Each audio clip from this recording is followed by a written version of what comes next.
देश में राम राम, क्योंकि देश भर में राम नाम की गूंज है। पूरा देश राम भक्ति में लीन है और राम भक्तों का उत्साह हर दिन दोगुना होता जा रहा है। देश और दुनिया के करोड़ों राम भक्तों को इंतजार है 22 जनवरी की तारीख की, जब रामलला और माता सीता टेंट से निकलकर अपने परम धाम में प्रवेश करेंगे, पधारेंगे। 22 जनवरी के बेहद खास दिन को लेकर अयोध्या के साथ साथ नेपाल का जनकपुर धाम भी उत्साहित है। माता सीता के मायके जनकपुर में लोग प्राण प्रतिष्ठा वाले दिन के लिए उत्सव की तैयारियां कर रहे हैं। चलिए आज आपको लेकर चलते हैं हम नेपाल में माता सीता के उस परम धाम, जहां आज भी मौजूद हैं श्री राम और सीता से जुड़े साक्ष्य।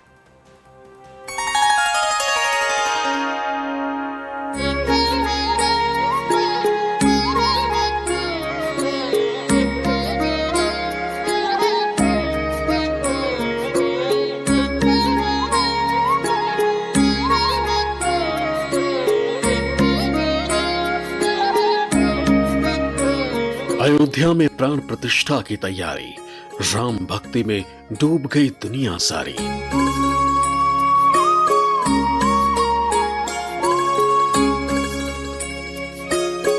रोशनी से जगमगाया जनकपुर धाम, अयोध्या से नेपाल, जय श्री राम।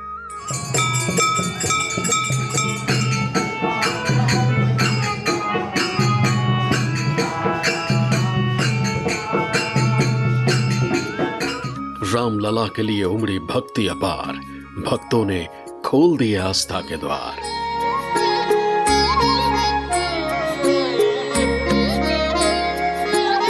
दशकों के लंबे इंतजार और लंबी कानूनी लड़ाई के बाद 22 जनवरी को अयोध्या में रामलला टेंट से निकलकर दिव्य, अलौकिक और विशाल मंदिर में प्रवेश करेंगे। 22 जनवरी के दिन को ऐतिहासिक बनाने के लिए तैयारियां जोरों पर हैं, लेकिन राम जन्मभूमि अयोध्या के साथ साथ श्री राम का ससुराल और माता जानकी का घर कहे जाने वाले नेपाल के जनकपुर धाम में भी उत्साह चरम पर है और मधेश प्रांत के लोग अपने राम और सीता के गृह प्रवेश के शुभ अवसर को यादगार बनाने की तैयारियों में जुटे।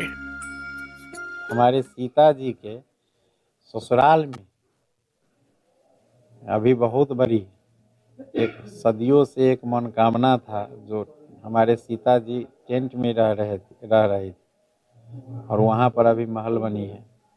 उस महल में रामलला जी अब विराजमान होंगे, किशोरी जी भी विराजमान होंगे। तो वो जो 22 जनवरी की जो रस्म है प्राण प्रतिष्ठा और समुद्घाटन, बिहार के सीतामढ़ी धाम से करीब 50 किलोमीटर की दूरी पर है माता के सीता के पिता राजा जनक का भव्य महल। जनकपुर धाम के नाम से विख्यात माता सीता का यह महल आज की तारीख में नेपाल के सीमा में चला गया है, लेकिन आज भी यहाँ भारत से जाने वाले भक्तों की संख्या सबसे ज्यादा है। श्री राम नगरी की तरह नेपाल में मौजूद सीता धाम की भी अपनी महिमा है। वैसे तो कण कण में भगवान है, लेकिन राजा जनक की इस जनक धाम की खूबसूरती और यहाँ का महात्म्य में हर कण कण में यहाँ पे माता जानकी और श्री राम का प्रभाव है। ये हम नहीं कहते, बल्कि सदियों से यह परंपरा चली आ रही है। और ये जनक महल जो आप देख रहे हैं, ये सीता मैया यहीं पर किशोरावस्था तक रही थी और उसके बाद विवाह होकर अयोध्या प्रभु श्री राम के साथ गई थी। लेकिन इस महल की खूबसूरती को देखकर आप आज भी अंदाजा लगा सकते हैं कि यूं ही नहीं। कहा जाता है कि जब प्रभु श्री राम अपने 4 भाइयों के साथ यहाँ पे आए थे, जब यहाँ स्वयंवर हुआ था, उस वक्त उन्हें देखकर जहाँ पे पूरी मिथिलावासी लोग आश्चर्यचकित थे, वहीं इस खूबसूरती को देखकर स्वयं प्रभु श्री राम और उनके बाराती भी आश्चर्यचकित हो गए थे। यहाँ के हर गुंबद में, हर खूबसूरती में, हालांकि बाद में 1911 में इनका मरम्मत कराया गया था, लेकिन उसके बावजूद जो पुरानी जो महल है, वो आप राजा जनक का इस महल को देख सकते हैं। आज हम 2 राष्ट्रों में बढ़ चुके हैं। ये नेपाल में आ गया है, जबकि जो सीतामढ़ी का जो प्रकाट स्थल था, जहाँ पे वो खेत में मिली थी राजा जनक को, वो यहाँ से करीब 50 किलोमीटर दूर सीता बिहार के सीतामढ़ी का पुनौरा धाम था, जहाँ भी आज एक भव्य मंदिर है। लेकिन इस जनकपुर धाम की बात ही निराली है। जनकपुर में माता सीता का एक विशाल मंदिर भी है। माता सीता का यह मंदिर करीब 4860 वर्ग फीट में फैला हुआ है। यहाँ माँ सीता की प्राचीन मूर्ति है, जहाँ माता सीता के साथ साथ उनकी बहनों की भी पूजा की जाती है। जनकपुर नेपाल का प्रसिद्ध धार्मिक स्थल माना जाता है। यह नगर प्राचीन काल में मिथिला की राजधानी माना जाता था। ये पुरानी मंदिर है, एक और तृतीय युग से पूजा चल रहा है यहाँ का। यही मंदिर है, जनक जी का है। यहाँ पर वो टीकमगढ़ महारानी ने ये मंदिर बनाए हैं। पहले पुराने प्राचीन में यही मंदिर है। ये जनक राजा हैं, रानी सुनैना सीता जी गोद में दिए हैं, पार्वती शंकर हैं। ये पुष्पध्वज जी हैं, उनकी पत्नी है। राम सीता भरत शत्रुघ्न लक्ष्मण जी, सीता जी मांडवी उर्मिला सुकृति, ये राधा कृष्ण हैं। यहाँ से 60 किलोमीटर सीतामढ़ी पुरोरा है। जानकी मंदिर से 14 किलोमीटर की दूरी पर एक उत्तर धनुषा नाम की जगह है। माना जाता है कि प्रभु श्री राम ने यहीं पर शिव धनुष तोड़ा था।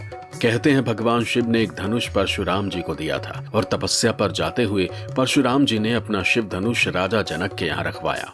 सीता स्वयंवर में राजा जनक ने शिव धनुष पर प्रत्यंचा चढ़ाने भर की शर्त रखी थी, लेकिन श्री राम के बल ने शिव धनुष के 3 टुकड़े कर दिए।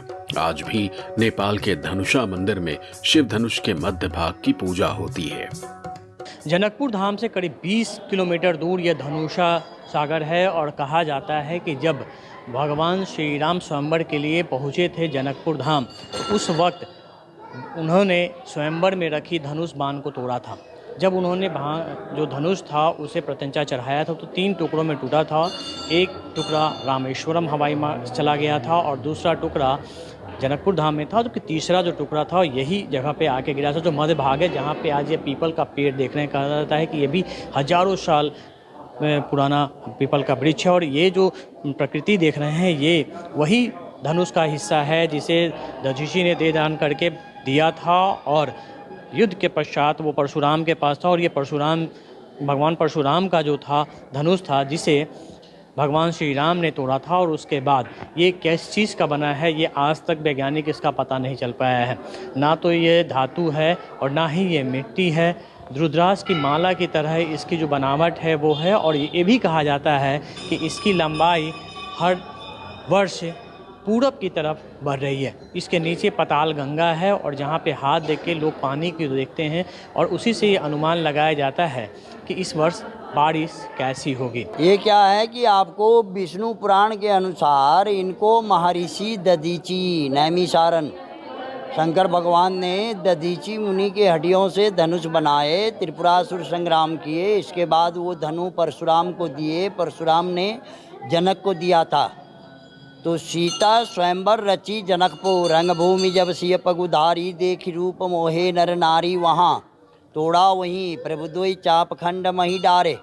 3 टुकड़ा हुआ तो दाहिना वाला भाग गया आकाश रामेश्वरम धनुष कोटि और बायां गया पाताल जनकपुर धनु सागर। यहाँ हुए मध्य भाग, तही जन राम मध्य धनु तोड़ा, बीच का टुकड़ा। ये पीपल का पेड़ ही पूरा धनुषी पर है। अब ये धनुष पूरब की ओर बढ़ता जा रहा है, लंबाई बढ़ रहा है। धनुषा मंदिर में ही मौजूद है पाताल गंगा।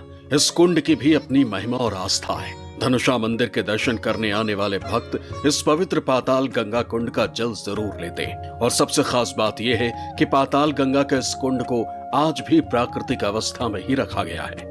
और ये क्षेत्र जनकपुर धाम जो जनक महल है वहाँ से करीब 20 किलोमीटर दूर है। ये भी नेपाल का जगह है और यहाँ पे जो लोग भी वहाँ जनकपुर धाम आते हैं वो यहाँ जरूर आते हैं, पाताल गंगा का जल लेते हैं और यहाँ पर वो दर्शन करते हैं। इस अद्भुत जो धनुष का हिस्सा जो गिरा था, जो इस धनुष का देखिए, वो जो वहाँ पे जो पाताल गंगा में लोग हाथ डालते हैं, वहाँ से जल निकालते हैं और वो पाताल गंगा का जल अपने ऊपर लेते हैं। यही यहाँ की जो मान्यता है वो यहाँ पे है, क्योंकि इसे वास्तविक स्वरूप में इसलिए रखा गया है ताकि ये जो धनुष की जो आकृति है वो यहाँ पे नष्ट नहीं हो और इसके वजह से यहाँ पे कोई बनावट में छेड़छाड़ नहीं की गई है। जो यहाँ पे जो पीपल का जो वृक्ष है वो मध्य भाग में है और वहीं से मध्य भाग के ऊपर में ये पीपल का वृक्ष है, जिसे भी जो पुरानी जो उसकी अवस्था थी उसी अवस्था में उसी स्थिति में उसे छोड़ा गया है। धनुषा मंदिर के साथ साथ जनकपुर धाम से कुछ दूरी पर ही श्री राम सीता विवाह मंडप, ये वो स्थान है जहां राम और सीता जी का विवाह संपन्न कराया गया था। विवाह पंचमी के दिन यहां बने मंदिर में हजारों भक्त आकर माता सीता से आशीर्वाद लेते हैं। रामायण से जुड़ा ये साक्ष्य प्राचीन काल की वास्तुकला का बेहतरीन नमूना पेश करता है। इस विवाह में मंडप श्री राम और सीता मंडप के साथ साथ भगवान राम के तीनों भाइयों के विवाह मंडप भी मौजूद हैं। स्वयंवर में धनुष तोड़ने के बाद भगवान श्री राम की शादी जानकी और उनकी बहनों से होती है और साथ में उनके 4 भाइयों की भी शादी होती है।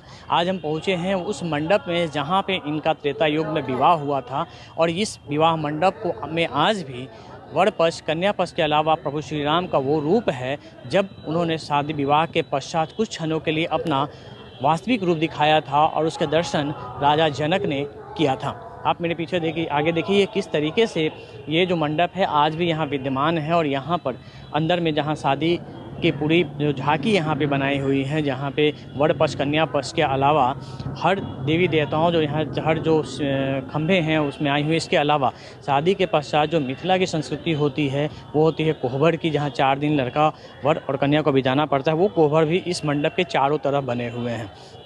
इस तरफ आप देखिए कि यहाँ पर जो प्रभु श्री राम और सीता जी का कोहबर है, उसी तरीके से इस मंडप के चारों कोना पे उनके चारों भाइयों का कोहबर है जहाँ पे इन्होंने 4 दिन बिताया था और उसके पश्चात वो अयोध्या के लिए प्रस्थान किए थे।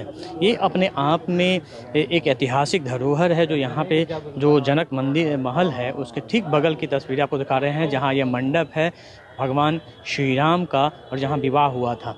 आप तस्वीरों में देखिए कि ये हर मंडप में हर जो कोहबर है उसमें राम प्रभु श्री राम के 4 भरत राम लक्ष्मण भरत शत्रुघ्न के कोहबर और साथ में उनकी पत्नी की कोहबर है। दुनिया भर के करोड़ों राम भक्तों की आस्था का केंद्र अयोध्या तैयार हो रही है अपने आराध्य के भव्य स्वागत के लिए। अयोध्या में कुदरत का पारा भले ही गिर रहा हो लेकिन भक्ति का सैलाब पूरे उफान पर है। पूरे देश को इंतजार है 22 जनवरी का, जब सूर्य भगवान उत्तरायण में प्रवेश करेंगे और सालों के संघर्ष के बाद रामलला अपने विराट और दिव्य धाम में विराजमान होंगे। अयोध्या में राम मंदिर के एक इंच के लिए तैयार योजनाओं को मूर्त रूप देने का काम चल रहा है और अद्भुत राम मंदिर को पूरी तरह से तैयार होने में अभी काफी वक्त लगेगा। लेकिन 22 जनवरी को होने वाले प्राण प्रतिष्ठा के कार्यक्रम में तमाम वीवीआईपी और आम लोग मौजूद रहेंगे। ऐसे में बेहतर सुरक्षा के तमाम इंतजाम और व्यवस्थाएं की जा रही हैं। भगवान रामलला की मूर्ति के प्राण प्रतिष्ठा 22 जनवरी को होनी है। ऐसे में यहां आने वाले लाखों की संख्या में श्रद्धालु भगवान राम के दर्शन करेंगे। श्रद्धालुओं की सुविधा और राम मंदिर को प्रदूषण से बचाने के मकसद से अयोध्या में इको फ्रेंडली गोल्फ कार सेवा शुरू की गई। इसमें श्रद्धालु बैठकर रामलला के दर्शन के साथ साथ अयोध्या नगरी का भ्रमण भी कर सकेंगे। बहुत ही अच्छा लग रहा है। यहाँ पे जो काम चल रहे हैं उन्हें देख के बड़ी अच्छा अनुभव हो रहा है। लग रहा है कि हाँ, आने वाले कुछ सालों में, क्योंकि वर्क इन प्रोग्रेस है तो थोड़ा टाइम लगेगा मगर चीजें और बहुत खूबसूरत हो जाएंगी। अद्भुत है, दर्शन करना अद्भुत है। बाल रूप में उनके दर्शन करें, हमें बहुत अच्छा लगा।